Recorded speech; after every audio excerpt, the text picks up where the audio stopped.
বিসমিল্লাহির রহমানির রহিম। প্রিয় শিক্ষার্থীরা, আসসালামু আলাইকুম। আশা করি তোমরা ভালো আছো, আমিও ভালো আছি। আমি রসায়ন দ্বিতীয় পত্রের ক্লাস নিয়ে তোমাদের কাছে হাজির হয়েছি। আজকে আলোচনা করব দ্বিতীয় পত্রের অ্যারোমেটিক যৌগ নিয়ে। দেখতে পাচ্ছ আমাদের আলোচ্য বিষয়গুলো হচ্ছে অ্যারোমেটিক হাইড্রোকার্বন সমূহ, বেঞ্জিনের সংকেত গঠন, বেঞ্জিনের প্রস্তুতীয় ধর্ম, বেঞ্জিনের গুরুত্বপূর্ণ বিক্রিয়া সমূহ। তো অ্যারোমেটিক হাইড্রোকার্বনটা কি? তোমরা জানো হাইড্রোকার্বন দুই রকম ছিল, অ্যারোমেটিক হাইড্রোকার্বন আর অ্যারোমেটিক হাইড্রোকার্বন। তো বেঞ্জিনের সংকেত তোমরা জানো C6H6, এখানে শুধু কার্বন আর হাইড্রোজেন আছে, এটা একটা অ্যারোমেটিক হাইড্রোকার্বন। অনুরূপভাবে বেঞ্জিন, টলুইন, ন্যাপথালিন, অ্যানথ্রাসিন এগুলো হচ্ছে অ্যারোমেটিক হাইড্রোকার্বন। অ্যারোমেটিক যৌগটা কি?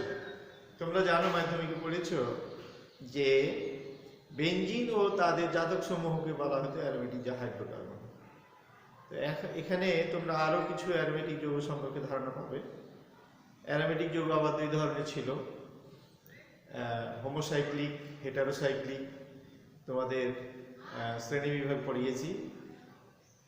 হোমোসাইক্লিকটা হলো বিশেষ করে অ্যারোমেটিক হাইড্রোকার্বন, মানে শুধু কার্বন আর হাইড্রোজেন থাকবে। আর হেটারোসাইক্লিক এখানে অন্যান্য পরমাণু থাকতে পারে, নাইট্রোজেন, সালফার, ফসফরাস, এগুলো পরমাণু থাকতে পারে। যাই হোক, আমি সেদিকে যাচ্ছি না। আজকে গুরুত্বপূর্ণ বিষয় হলো বেঞ্জিন নিয়ে আলোচনা। তোমরা বেঞ্জিন দেখো, বেঞ্জিনের সংকেত কি? C6H6। এর গঠনটা কেমন? এর গঠনটা হলো এরকম চাকতি, 6 কার্বন বিশিষ্ট একটি বেঞ্জিনের চক্র থাকে এবং প্রত্যেকটা কার্বনের সাথে একটা করে হাইড্রোজেন আছে। তাহলে সংকেতটা হলো C6H6 এবং এর দেখো 3টা দ্বিবন্ধন আছে, 1টা 2টা 3টা দ্বিবন্ধন আছে। আমরা যদি এভাবে দেখাই, যেহেতু C এর প্রত্যেকটা কোণ সমান, তাহলে এভাবে দেখাতে পারি। আমি বন্ধনটাকে ঘুরিয়ে দেখিয়েছি যে এই বন্ধনটা এখানে যেতে পারে, এই বন্ধনটা এখানে যেতে পারে, এই বন্ধনটা এখানে যেতে পারে। অর্থাৎ এই দ্বিবন্ধনটা হলো সঞ্চারণশীল,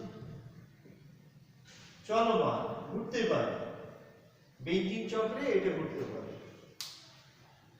বেঞ্জিনের অ্যারোমেটিক যৌগের আরেকটা সময় পড়েছে যে সমতলীয় চক্র আছে। এই তলটা সমতল এবং এর উপরে নিচে পায় আণবিক অরবিটালটা, পায় আণবিক মেঘটা সঞ্চারিত হয়। এই জন্য এইটাকে বলা হয় বেঞ্জিন হচ্ছে অ্যারোমেটিক যৌগ। তো যেহেতু ঘূর্ণায়মান, সেজন্য বেঞ্জিনটাকে এই দুই ভাগে ভাগ করা হয়েছে। এই যে সমতলীয় একটা চক্র এবং মাঝখানে ডিম্বাকৃতি চক্র, এটা হচ্ছে বেঞ্জিনের গঠন। তাহলে তোমরা বেঞ্জিনের সংকেত এবং গঠন সম্পর্কে জানলে। বেঞ্জিনের 3টা যে দ্বিবন্ধন আছে সেটা কিভাবে প্রমাণ করা যায়? বেঞ্জিন এই 2টা মৌলের সাথে বিক্রিয়া দেয়। নিকেল প্রভাবকের উপস্থিতিতে বেঞ্জিন বাষ্প, বেঞ্জিনে বাষ্পের মধ্যে যদি হাইড্রোজেন গ্যাস চালনা করে, এমনি নরমাল বেঞ্জিন বিক্রিয়া করবে না। বাষ্পের সাথে হাইড্রোজেন গ্যাস চালনা করলে সাইক্লোহেক্সেন তৈরি হয়, এখানে 3 অণু হাইড্রোজেন যুক্ত হয়ে যায়। এই 3 অণু হাইড্রোজেন দ্বিবন্ধনগুলো ভেঙে যে যুক্ত হয়ে যায়। আবার দেখতে পাচ্ছ বেঞ্জিনের সাথে ক্লোরিন যুক্ত হয়ে C6H6Cl6, এখানেও 3 অণু ক্লোরিন যুক্ত হয়। এই 3 অণু ক্লোরিন, 3 অণু হাইড্রোজেন যুক্ত হওয়া এই দুই বিক্রিয়া থেকে আমরা বলতে পারি বেঞ্জিনের 3টি দ্বিবন্ধন আছে। কি আছে? 3টি দ্বিবন্ধন আছে। এই বিক্রিয়া দুটাই সেটা প্রমাণ করে। এখন বলতে পারো যে অ্যালকিন যুক্ত বিক্রিয়া দেয়, এই যে দ্বিবন্ধন ভেঙে যে যুক্ত হচ্ছে, তাহলে এই বেঞ্জিনটা অ্যালকিনের মতো কিন্তু না। বেঞ্জিন বাষ্প অবস্থায় এই বিক্রিয়াটা দেয়, দিয়ে সাইক্লোহেক্সেন ও গ্যামাক্সিন, এই যৌগটার নাম হলো গ্যামাক্সিন, এই গ্যামাক্সিন তৈরি করে বা হেক্সাক্লোরোবেনজিন। একটা নোট দেখো যে বেনজিন কিন্তু ক্ষারীয় পটাশিয়াম পারম্যাঙ্গানেট যেটা গ্লাইকল তৈরি করে, বেনজিন ব্রোমিন দ্রবণ যেটা অ্যালকিনে শক্ত করে, HCl যেটা দ্রুত বিক্রিয়া দেয়, এই মার্কনিকভ নীতি দ্রুত বিক্রিয়া দেয়, এগুলো কিন্তু দেয় না। এই জন্য বেনজিনের দ্বিবন্ধনটা অ্যালকিনের মতো নয়, তাই বলতে পারি বেনজিন অ্যালকিনের মতো দ্রুত বিক্রিয়া দেয় না। তাহলে আমরা এই দুই বিক্রিয়া থেকে আর এই নোট থেকে বলতে পারি কি যে বেনজিনে তিনটা দ্বিবন্ধন আছে, সেটা এই দুই বিক্রিয়ার সাহায্যে প্রমাণ করা যায়। আর হচ্ছে বেনজিন ক্ষারীয় পটাশিয়াম পারম্যাঙ্গানেট, ব্রোমিন দ্রবণ, HCl এদের সাথে বিক্রিয়া দেয় না, ফলে বেনজিনের দ্বিবন্ধন অ্যালকিনের মতো নয়। এবার আমরা দেখব বেনজিনের প্রস্তুতি, বেনজিন কিভাবে প্রস্তুত করা যায়। বেনজিনের তিনটা গুরুত্বপূর্ণ প্রস্তুতি বিক্রিয়া হলো, এক নম্বর হলো ইথাইন বা অ্যাসিটিলিন, ইথাইন বা অ্যাসিটিলিন, এই তিন হলো অ্যাসিটিলিন গ্যাস, লৌহনল, তপ্ত লৌহনল, তপ্ত লৌহনল, তাপমাত্রাটা প্রায় 400 থেকে 500 ডিগ্রি সেলসিয়াস থাকে। এই তিন অণু অ্যাসিটিলিন গ্যাস সংযোজিত হয়, দিয়ে এই সাইক্লিক যৌগ অর্থাৎ বেনজিন তৈরি করে। তাহলে অ্যাসিটিলিন গ্যাসকে লৌহতপ্ত নলের মধ্যে দিয়ে প্রবাহিত করলে কি পাওয়া যায়? বেনজিন পাওয়া যায়। ফেনল থেকে বেনজিন পাওয়া যায়। ফেনলকে জিঙ্ক চূর্ণ সহ পাতন করলে, রিফ্লাক্স করলে বেনজিন আর জিঙ্ক অক্সাইড পাওয়া যায়। এটা একটা গুরুত্বপূর্ণ বিক্রিয়া। আর কি থেকে পাওয়া যায়? সোডিয়াম বেনজয়েট অর্থাৎ benzoic acid, benzoic acid, benzoic অ্যাসিডকে সোডা লাইম, তোমরা অ্যালকেনের প্রস্তুতিতে পড়েছো সোডা লাইম, সোডা লাইম সহ উত্তপ্ত করলে বেনজিন পাওয়া যায়। এই তিনটা হলো বেনজিনের প্রস্তুতির গুরুত্বপূর্ণ বিক্রিয়া। আরো আছে, তোমরা পরবর্তীতে অন্যান্য যৌগ নিয়ে যখন আলোচনা করবো তখন সেটা দেখতে পাবে। এই তিনটা বিক্রিয়া তোমরা মনে রাখবে। তাহলে বেনজিন কিভাবে প্রস্তুত করা যায়? একটা হলো ফেনল থেকে তৈরি করা যায়, একটা সোডিয়াম বেনজয়েট থেকে তৈরি করা যায়, একটা ইথাইন থেকে তৈরি করা যায়। তাহলে ইথাইন, ফেনল, আর একটা হচ্ছে সোডিয়াম বেনজয়েট। এই বিক্রিয়াগুলো মনে রাখবা, এই বিক্রিয়াগুলো আবার উদ্দীপক হিসাবে আসবে। তাহলে আমরা বেনজিনের প্রস্তুতি শিখলাম।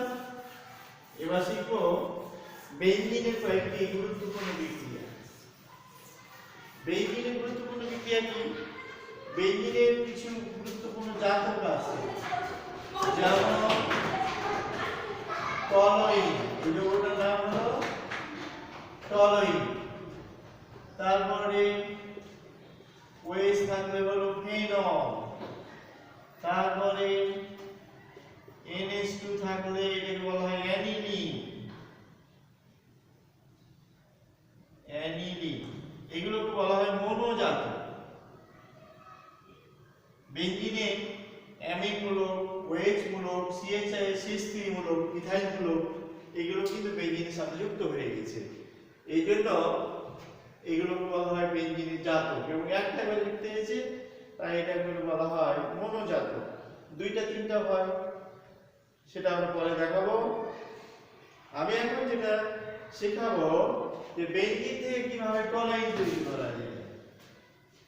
বেনজিনের সাথে মিথাইল ক্লোরাইড, এখানে অনার্দ্র অ্যালুমিনিয়াম ক্লোরাইড এর উপস্থিতিতে বিক্রিয়া করতে হবে। তাহলে কি তৈরি হবে? টলেইন তৈরি হবে। এবং এই বিক্রিয়াটা খুব পরিচিত বিক্রিয়া, এর নাম হলো ফিডেল ক্রাফট বিক্রিয়া। আমরা পরবর্তীতে ফিডেল ক্রাফট বিক্রিয়া নিয়ে আলোচনা করব। তাহলে টলেইন প্রস্তুতির একটা বিক্রিয়ার নাম হলো ফিডেল ক্রাফট বিক্রিয়া। বেঞ্জিনের সাথে ইথাইল ক্লোরাইড বিক্রিয়া করলে টলেইন তৈরি হয়। 2 নম্বর হলো বেঞ্জিনের সাথে প্রথম ক্লোরিন বিক্রিয়া করলে ক্লোরোবেঞ্জিন তৈরি হয়। পরবর্তীতে এই ক্লোরোবেঞ্জিন সোডিয়াম হাইড্রোক্সাইডের সাথে বিক্রিয়া করলে সোডিয়াম ফেনেট তৈরি হয়। সোডিয়াম ফেনেট তৈরি হয়, তৈরি হবে NaHCl। এই সোডিয়াম ফেনেটকে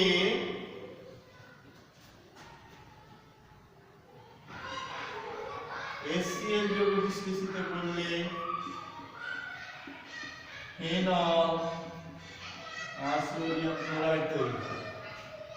এই যে বেঞ্জিন থেকে, এটা বেঞ্জিন আর এখানে পেলাম ফেনল, এই তিনটা ধাপে আমাদের এই বিক্রিয়াটা করতে হয়। এই প্রণালীটার নাম হলো ডাউ প্রণালী। প্রণালীটার নাম হলো ডাউ প্রণালী, তোমরা বই দেখতে পাবে। তাহলে আমরা দুটো বিক্রিয়া নিয়ে এখানে আলোচনা করলাম, বেঞ্জিন থেকে কিভাবে টলয়েন পাওয়া যায় আর বেঞ্জিন থেকে কিভাবে ফেনল পাওয়া যায়। আমরা একটা ছোট্ট উদ্দীপক দিতে পারি।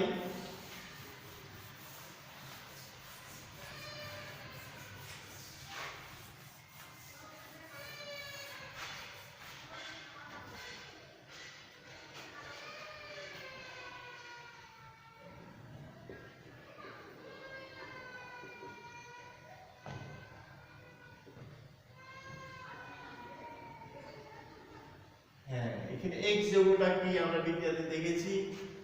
তাহলে আমরা প্রথম প্রশ্ন করতে পারি অ্যারোমেটিক হাইড্রোকার্বন কি। খ বলতে পারি বেঞ্জিনের দ্বিবন্ধন অ্যালকিনের মতো নয়। ব্যাখ্যা করতে হবে। X যৌগে 3টি দ্বিবন্ধন আছে, তা কিভাবে প্রমাণ করা যায়, ব্যাখ্যা করো। অথবা আমরা ঘরে প্রশ্ন আসতে পারে উদ্দীপকে X যৌগ থেকে ফেনল ও টলয়েন পাওয়া সম্ভব কিনা ব্যাখ্যা করো। সহজ একটা উদ্দীপক। তোমরা আজকে আলোচনা থেকে এই প্রশ্নগুলো তোমরা পেয়ে যাবে। তোমরা এই উত্তর দিবে। তো আজকে এই দুটো আলোচনা করলাম। সবাই ভালো থাকো, সুস্থ থাকো। ধন্যবাদ।